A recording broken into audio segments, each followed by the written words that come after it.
Bueno, continuamos viendo para tratar de entender o que te des cuenta si estás traumada, traumado, o si ves que el mundo está traumada o traumado.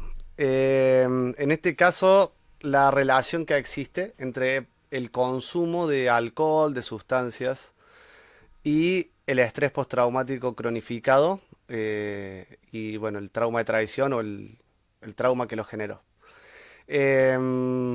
Una de las salidas al trauma complejo es buscar evadir o negar la realidad del dolor, ¿sí? Primero se da con mecanismos sutiles, puede ser amnesia perversa, racionalizaciones, justificaciones, pero una de las formas habituales, efectivas y bastante extendidas en la sociedad es el consumo de bebidas alcohólicas, por ejemplo. El alcohol tiene el efecto en el cerebro de producir bienestar, de producir cierta euforia y de quitar, por ahí, por así decir, del recuerdo en ese momento en específico, los hechos dolorosos o justamente todas estas proyecciones que estaríamos haciendo de manera constante sobre si dejamos la puerta cerrada, abierta, depende si tenemos miedo a la inseguridad, si dejamos la hornalla prendida, si nos pasará algo en la esquina y demás.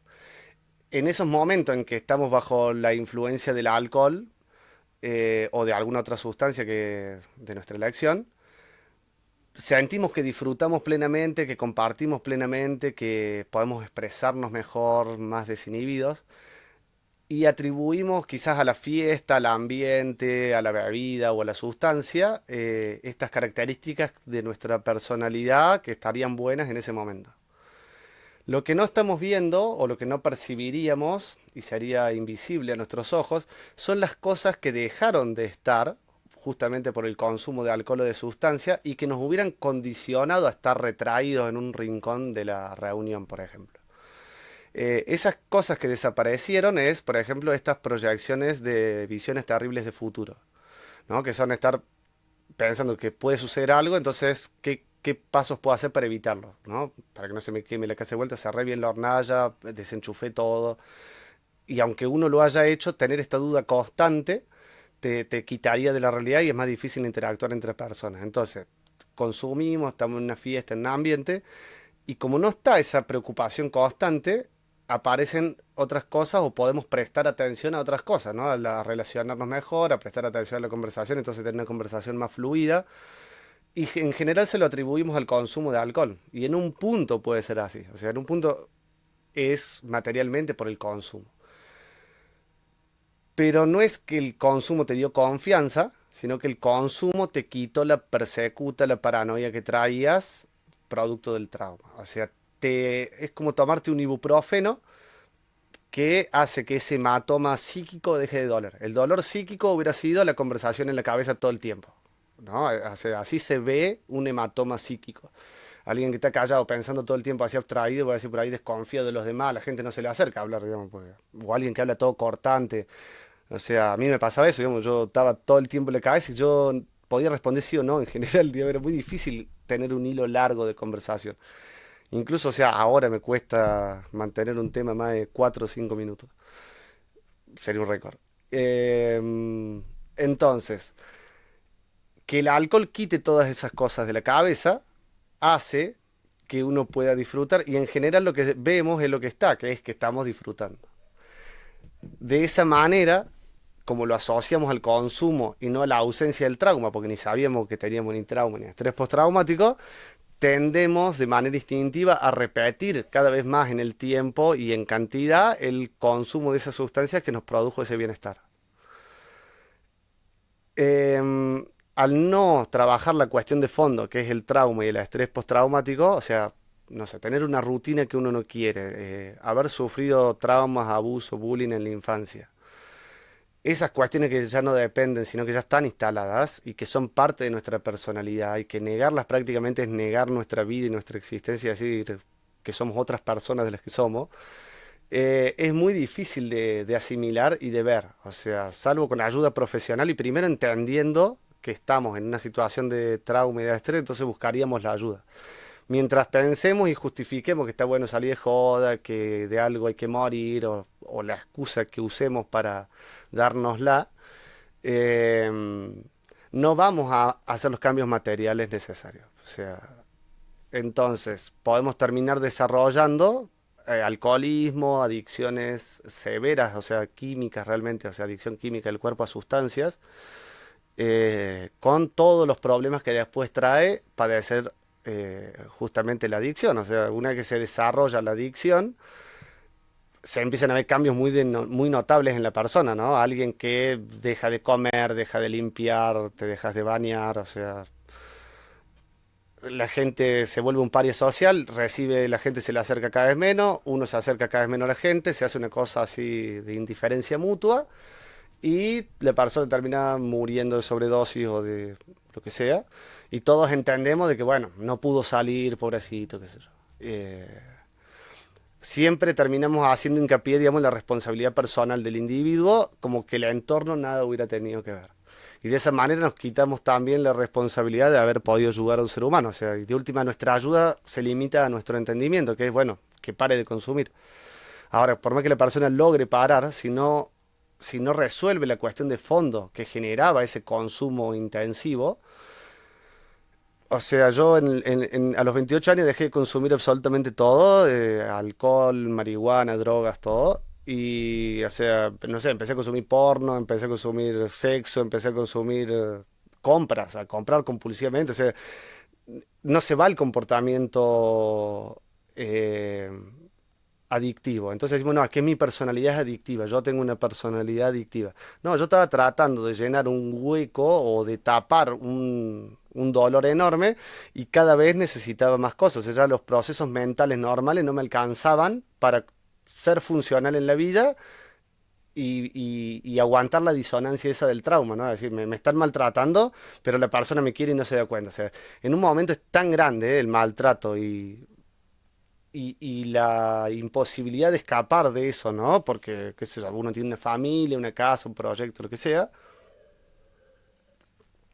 que las sustancias funcionan muy bien. O sea, es obvio, digamos, terminar en el consumo abusivo de sustancias para una persona que ha padecido traumas de todo tipo, o sea, todos, todos me tocaron, eh, termina siendo obvio. Y una vez que lo vi como obvio, pude dejar de hacerlo, o sea, no a los 28 años, yo tuve de los 28 a los 33 sin consumir nada de nada, pero bueno, esto que he explicado, o sea, otros comportamientos se despiertan. Recién ahora entendiendo, haciendo la terapia específica, desensibilizando eso y reprocesando información en mi cabeza a través, digamos, de método específico con la terapia específica, pasaron cosas en mi cabeza que hacen que realmente o sea, no quiera consumir.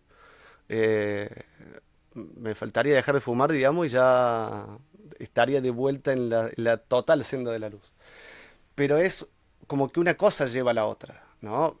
O sea, si yo no hiciera terapia y solamente me abstuviera, estaría en ese problema de volver una y otra vez con un pensamiento que necesita ocuparse de algo para no estar pensando en eso que es el trauma o en esos miedos. Por ahí es mejor pensar todo el tiempo en una sustancia que estar pensando que algo malo me va a pasar. Entonces, esa es como la función que cumpliría. En el caso en particular de la sociedad o quienes vean este video pueden analizarlo, digamos, viendo qué sienten cuando consumen o ver la finalidad de consumir. Si bebes para quedar inconsciente, para dártela en la pera y para irte de este planeta, lo más probable es que tengas estrés postraumático y estés usando el alcohol como una salida a ese trauma, digamos, como una solución.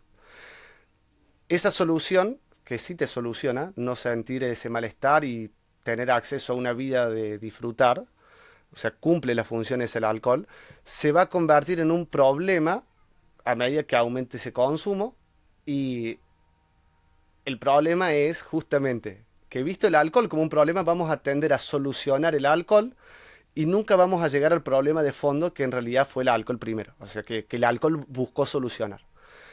Porque no lo vemos, o sea, no sabíamos que existía antes y todavía no está difundida toda esta información respecto al trauma. Por eso digo que es tan importante en los casos de conductas adictivas, consumos problemáticos, estos otros temas que hablábamos antes, no aplicar psicoterapia normal, sino buscar psicoterapeutas realmente especializados y preguntarle, o sea, no tener miedo. Si uno va al psicoterapeuta y le da vergüenza o miedo, decirle, ¿trataste alguna vez a alguien con estrés postraumático crónico, complejo, lo curaste? Me pasa los datos. Si eso te da vergüenza, tenés estrés postraumático.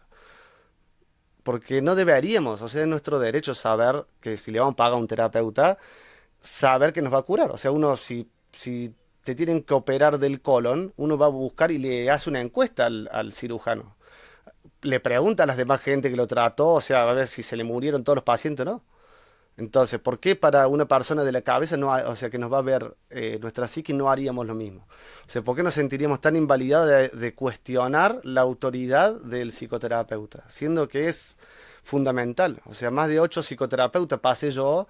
No tuve o sea, a los últimos capaz que les traté de explicar, pero de los anteriores simplemente dejé de ir. O sea, no, porque comprendía que no servía. Veía al doctor Iñaki Pinol, que es doctor de psicología y explica psicología del trauma, y la diferencia que hay entre una y la otra. Entonces, era obvio que iba a terminar en el alcoholismo y en las adicciones. O sea, eso y el suicidio era el siguiente paso. Estoy viva de suerte, o sea, estoy viva porque no tuve una ACV, estoy viva porque no me dio sobredosis, estoy viva porque cuando choqué no morí yo, eh, y porque no me caigo de algún precipicio. Todas esas cosas no dependen de mí. Y es a pesar de eso que he hecho terapia y que he salido de esos lugares. Entonces, si me siento mejor, digo, esto está bueno compartirlo. Y por ahí estamos a tiempo, o vos que ves esto estás a tiempo, de entender de que un paso después, aquello que hoy te funciona como una solución y un alivio se puede convertir en un problema. Y una vez que sea un problema, te vas a olvidar de qué te llevó ahí. Y, y es un problema que no tiene solución, porque es la solución a otro problema. Entonces, hasta que no se solucione eso, no se va el alcoholismo y uno está en un círculo vicioso tratando de solucionar el alcoholismo. Es muy importante que nos planteemos esto, ¿no? O sea, con qué sentido salimos, qué es lo que nos hace disfrutar. Si cuando nos preguntan qué estamos disfrutando es no levantarse temprano, no ir a trabajar, son cosas que no están, deberíamos replantearnos cambiar esas cosas en el día a día para que no tengamos que escabiarnos para poder estar bien o no pensar en eso. O analizar qué es lo que nos lleva a pensar en eso, ¿no? Entender esta realidad material. Interrumpime, Franco. Sí, no, estoy totalmente de acuerdo y esto de preguntarnos por qué nos comportamos de alguna manera y en este caso por qué consumimos algo que sí nos da bienestar, es cierto, porque el alcohol te desinhibe, te da eh, cierta posibilidad de soltarte y hacer algo con gente que obviamente lo usas para divertirte, pero llega un momento cuando lo haces solo o sola, bueno, ¿por qué lo estoy haciendo? Es una... y qué es lo que decías vos, qué es lo que está cubriendo, qué es lo que está llenando este consumo. Cuando hacemos esa pregunta, estamos empezando, me parece, a empezar a solucionar el problema, ¿no? Claro, ahí estaría empezando la solución. O sea, serían los ladrillos, las preguntas serían los ladrillos firmes sobre los cuales construir una base después eh, para poder buscar una solución. O sea, yo en el momento que me planteé el alcohol como un problema, era porque externamente ya era un problema. O sea, no sé, andaba en la bici borracha y, o sea, podía causar accidentes, podía hacer que alguien para esquivarme a mí atropelle a otra persona, podría haber muerto yo, me podría haber caído bajo un camión, digamos, o sea, esas cosas que son sumamente irresponsables y a lo que se llega eh, en ese estado de inconsciencia, claramente es un problema, para uno, para el entorno, ya es un problema para todo el mundo. Empecé a hacer la terapia específica una vez que entendí, ¿no? Y bueno, obviamente me tuve que abstener, usar la voluntad para abstenerme de consumir alcohol, pero solucionando estas cuestiones de fondo, hoy no representa, digamos, ni una necesidad ni una salida. Esto que decíamos antes, o sea, si cuando uno está disfrutando es algo positivo, o sea, porque me parece que el alcohol te hace disfrutar, ¿no?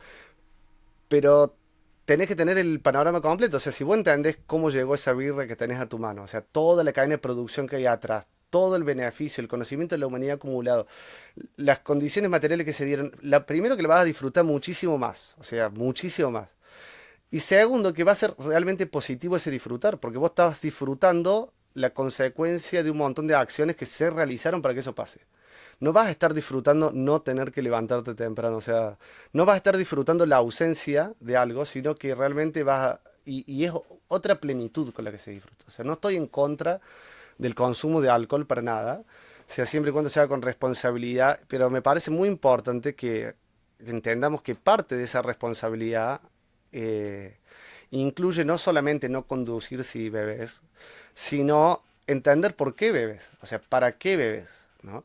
Eh, Ninguna de las empresas que hace publicidad de alcohol te interesa en que tengamos una mejor calidad de vida. O sea, ninguno analizó, hizo encuesta a todos los psicólogos y dijo la sociedad está compartiendo muy poco y encontrándose muy poco, entonces vamos a hacer algo para que se junte la gente. No, la gente ya se juntaba, ya le gustaba escabiar y ahora ha sido capitalizado eso, digamos, para lavarnos el cerebro de que es disfrutar y de que es compartir, pero no es la realidad, digamos. Eso nos lleva a un falso compartir y a disfrutar de la ausencia de ese cotidiano tedioso, por así decirlo. Así que bueno, si te sentís identificado, si sentís que escabías de más, si sentís que fumás de más, que lo que sea que consumas de más, o que lo haces de manera compulsiva en las compras, en ver series, en ver reels, o sea, 10 horas con el celular es... O sea, nunca me drogué tanto con nada en mi vida. O sea, nunca consumí 10 horas de una sustancia 20, o sea, 30 días al mes. No. Casi la mitad de un día Casi lo meto en mirando un teléfono, una mirando. pantalla. No, no, no. No, no, no. Es mucho, es mucho. Es mucho, es mucho. O sea, literalmente es adicción. Y está tan normalizado y tan interiorizado que pero es normal. Sí, está bien. O sea, en un país donde todos somos borrachos va a ser normal, pero no es que esté bien. O sea, que sea normal hoy no es que esté bien. Entonces, a replantearse esas cuestiones.